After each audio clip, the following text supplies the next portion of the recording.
75 стрмни скали во зграда во центарот на Македонска Каменица се секојдневен предизвик за двете штаки и болните нозе на 65 годишната Рајна од овој град. Откако Министерството за труд и надлежната лекарска комисија одлучила дека незе не иследуваат парични средства за нега од друго лице, таа живе изолирано на највисокиот спрат од зградата.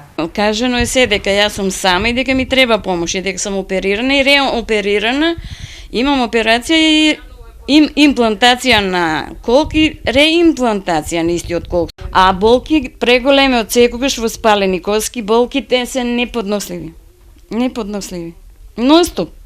И пред операциите дури и сега исто како некој кол да ми е шибнан тука и на кол да одам. Пред камерата на ТВ Стар таа јавно ја сподели голготата што ја преживува секојдневно. Ако леп купам преку рамо, еден леп ќе качам, а со леп повеќе не можам.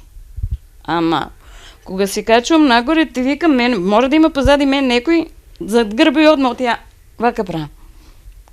Назад повеќе ме враќа, кога се качувам нагоре назад да паднам, него ли кога спаѓам надолу. Нови аргументи и медицинската документација за надлежната комисија не биле доволни за да може оваа жена да го користи правото за нега од друго лице.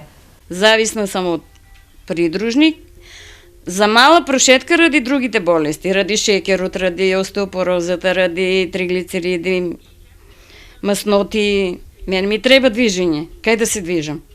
Треба ми да спаднам до зградата и да се качам. Рајна поднесувала и жалби на решението. Размислува да поднесе и тужба против Министерството, но пред се таа сака јавноста да слушне за парадоксот што го живее во една социјална држава.